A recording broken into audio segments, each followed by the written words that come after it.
सबके गोड़ छू के गोड़ लागतानी। और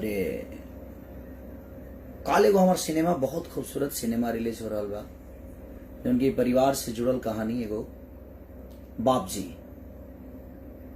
बहुत अच्छा खूबसूरत सिनेमा बाबू सोना के देव पांडे जी डायरेक्ट के ले बानी। रितु सिंह जी बहुत अच्छा अदाकारा जौन की लगा के फेर लवली जान लेवे करे बगले। मनोज टाइगर जी, बहुत सारे ऐसे एक्टर बड़े जौन की रोज सबके देखे के मिली।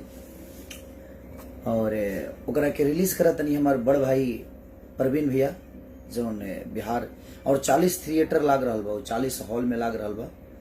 और उनमें बहुत सारा अच्छा अच्छा गाना बा रोज सबके सुने के मिली। एगो बाप बेटा के रिलेशन का होला, जब सारा कुछ बिगड़ जाला तब समझ में बाप की मोहब्बत आवेला, जब बिगड़ जाला तब बेटा के भी इमोशन जो बाप के प्रति होला उस समझ में आवेला। तो एगो परिवार से जुड़ल वो कहानी बा।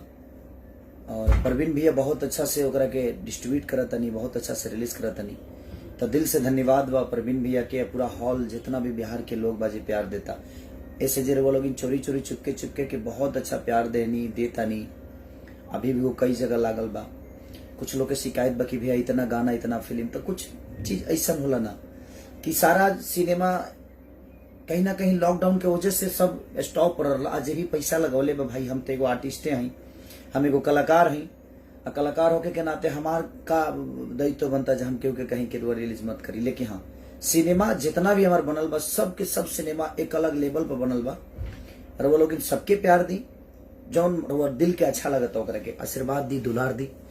ऐसे जो जौन भी हम करी ले रहुआ से खाती करी ले, रातों दिन मेहनत भी करी ले, रहुआ सब खाती ही करी ले, रहुआ सबके प्यार पावे खाती ही करी ले। और नवरात्र में गाना ऐसे जो माहौल नहीं खे, अभी पंडाल उंडाल बने लगी तो शायद बोलूँ कि वह गाना बहुत अच्छा लगे लगी।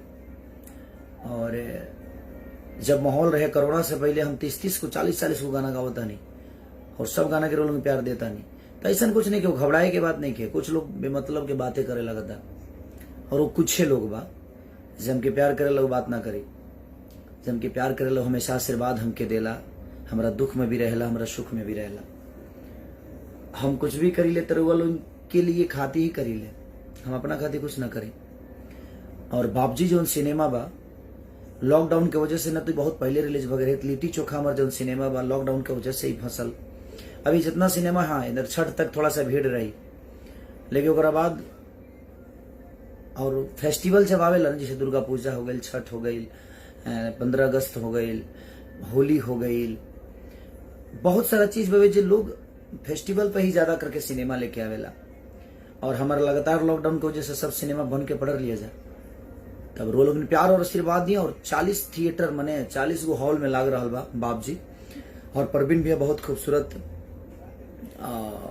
सिनेमा रिलीज करा तनी वहां के। प्रवीण भैया के ढेर सारा शुभकामना।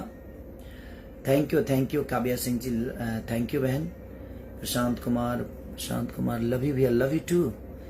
Ajay Yadav ji congratulations, thank you Ajay भाई। मुन्ना कुमार यादव कंग्रेचुलेसन।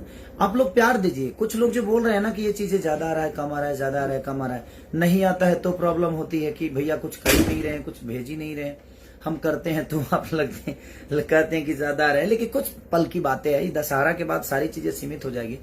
और दशहरा के बाद मैं खुद ही इतना ज्यादा काम करता हूँ, परेशान रहता हूँ, ना सोने का ढंग है। तो अब थोड़ा सा नींद ले लेके काम करूंगा, अच्छे से काम करूंगा। विशाल यादव, लव यू भाई विशाल जी, लव यू। अनिल यादव, सबके दिल से